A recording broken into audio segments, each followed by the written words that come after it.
Alors nous allons continuer donc l'étude des solides de l'espace. Donc le deuxième solide que nous allons voir donc cette année en classe de quatrième, donc c'est le cône de révolution.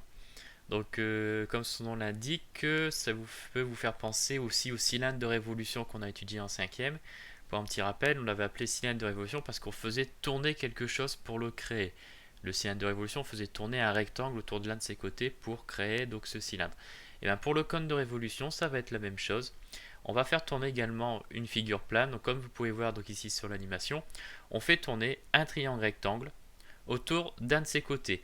C'est pas n'importe quel côté, ce sont forcément un côté de l'angle droit. On ne peut pas le faire tourner autour ici de l'hypoténuse. Si on prend l'hypoténuse et qu'on fait tourner, nous n'aurons pas un cône de révolution qui va apparaître.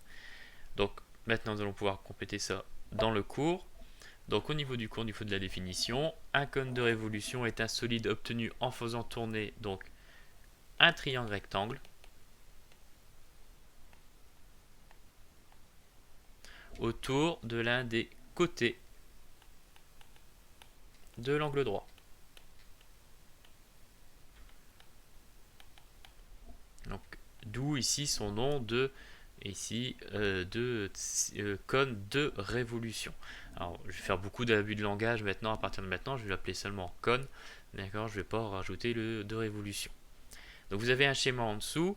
Donc vous voyez ici qu'on a donc le triangle rectangle que l'on va faire tourner autour de ce côté. Ce côté va devenir donc ici la hauteur du cône. Entre donc la hauteur, la distance entre le sommet et la base. Et la base, cette fois-ci, ça sera forcément un disque. Nous, on avait vu dans les pyramides que les bases étaient des polygones. Ça peut être n'importe quel polygone. Ici, nous n'aurons pas le choix. Pour un cône de révolution, nous aurons forcément un disque. Et enfin, il reste ici une dernière petite définition, une petite remarque, ce qu'on appelle les génératrices. Donc, les génératrices sont des segments qui ont pour extrémité le sommet du cône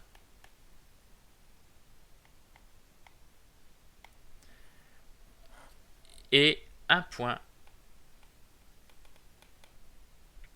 du cercle délimitant le disque de base. Alors qu'est-ce que veut dire un point du cercle délimitant le disque de base? Tout simplement, c'est que on a ici exactement une extrémité du segment de la génératrice qui est sur le cercle, donc ici du disque de base. Donc on n'est pas à l'intérieur du disque, on n'est pas à l'extérieur, on est vraiment sur le cercle, sur sa périphérie si vous préférez. Donc voilà ce qu'il faut retenir donc, pour le cône de révolution.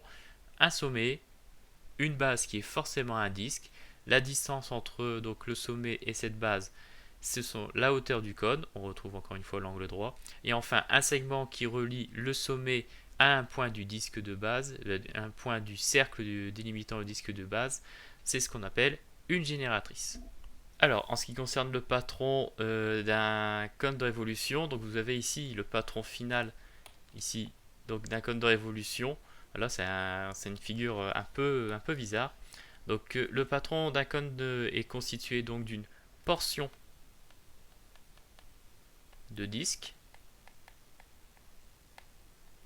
Donc, c'est cette partie-là, voilà la portion de mon disque, et d'un disque.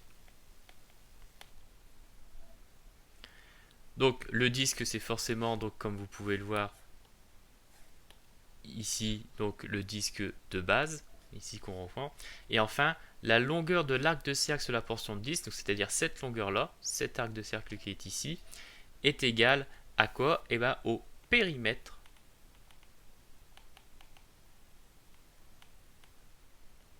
donc du disque constituant l'autre partie du patron. C'est-à-dire que comme vous pouvez voir, si on va dans le sens inverse ici au niveau de la construction du patron, si on replie le patron, cet arc ici va venir vraiment faire tout le tour ici de ce disque, en fait tout le tour du disque de base, donc on est vraiment égal au périmètre du disque de base. Donc voilà ce qu'il faut retenir. Alors on va pas construire ici cette année des patrons de disques, c'est un petit peu compliqué, un peu plus trop compliqué à faire, mais voilà des choses que vous pouvez voir. Ici vous voyez que au niveau de la portion, les deux segments qui sont là, ce sont quoi? Eh bien ce sont des génératrices du cône de révolution. Alors, ce qu'il faut savoir ici, c'est que toutes les génératrices sont de la même longueur. On est forcément ici à la même longueur. Pourquoi? Si on revient ici au schéma en perspective cavalière de notre cône de révolution, eh ben, on voit que la génératrice qui est ici, qu'est-ce que c'est? C'est l'hypoténuse du triangle rectangle que l'on a fait tourner. Et comme le triangle, lui, ne change pas, l'hypoténuse également ne va pas changer le niveau de sa longueur.